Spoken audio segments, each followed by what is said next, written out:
اس کے اندر ہم یہ جانیں گے کہ اس کائنات کو چلانے والا خدا ایک ہی کیوں ہے۔ قرآن کریم میں اللہ رب العالمین فرماتے ہیں لو کان فیہما آلہۃ الا اللہ لفسدتا، اگر اس زمین و آسمان میں اس کائنات میں ایک سے زائد خدا ہوتے تو یہ کائنات تباہ ہو جاتی اور ختم ہو جاتی۔ اس چیز کو سمجھنا کوئی مشکل نہیں ہے، بلکہ اس چیز کو ہم بہت ہی سمپل سی مثال کے ذریعے سمجھ سکتے ہیں۔ امیجن کریں کہ ایک کار ہے اور اس کار کے چلانے والے دو ڈرائیورز ہیں اور دونوں کے پاس انڈیپینڈنٹ ول ہے اور دونوں کے پاس کمپلیٹ کنٹرول ہے اسٹیئرنگ پر۔ کیا یہ کار پریسائزلی اچھے انداز میں چلتے رہ پائے گی؟ ہرگز نہیں۔ نتیجہ یہ نکلے گا کہ یہ کار کریش کر جائے گی، کیونکہ جب دو ایسے ڈرائیورز ہیں جن کے پاس انڈیپینڈنٹ ولز ہیں تو ایک چاہے گا کہ ہم رائٹ لیں اور دوسرا چاہے گا کہ ہم لیفٹ لیں، اور نتیجہ یہ نکلے گا کہ یہ کار کریش کر جائے گی اور تباہ ہو جائے گی۔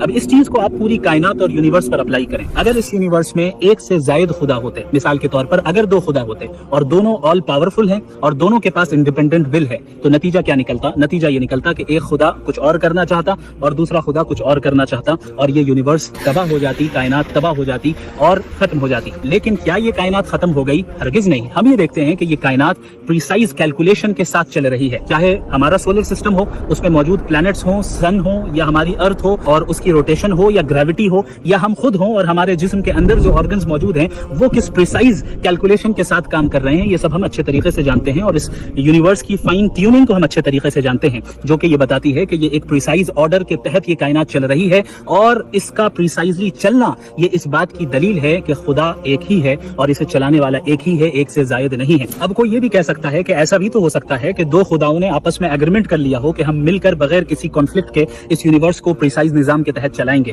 تو ایسی صورت میں جب دو خداؤں کے درمیان ایگریمنٹ ہو جائے تو دونوں ایک دوسرے کے پابند ہو گئے اور ایک دوسرے کے محتاج ہو گئے، اور محتاج ہو جانا اور دوسرے کا پابند ہو جانا یہ خود نقص ہے، کمی ہے، عیب ہے خدا کی ذات کے لیے۔ جو ذات دوسرے کی پابند ہو اور دوسرے کی محتاج ہو وہ خدا ہو ہی نہیں سکتی۔ لہٰذا خدا چونکہ آل پاورفل ہے اور ہر عیب سے پاک ہے اور انڈیپینڈنٹ ول رکھتا ہے، لہٰذا وہ ایک ہی ہے اور اس کائنات کا نظام خود یہ چیز بتا رہا ہے۔ دوسری صورت یہ ہو سکتی ہے کہ ایک خدا دوسرے خدا پر غالب آ جائے۔ ایسی صورت میں بھی وہ خدا جو ہار گیا اور مغلوب ہو گیا وہ خدا ہی کہاں رہا، وہ آل پاورفل نہیں رہا، اور خدا آل پاورفل ہے جو کبھی نہیں ہارتا۔ ایک خدا کو ماننا اور توحید کو ماننا، وننس آف گاڈ کو ماننا، یہ کوئی اندھی تقلید نہیں بلکہ ایک لاجیکل نیسیسٹی ہے۔ جزاکم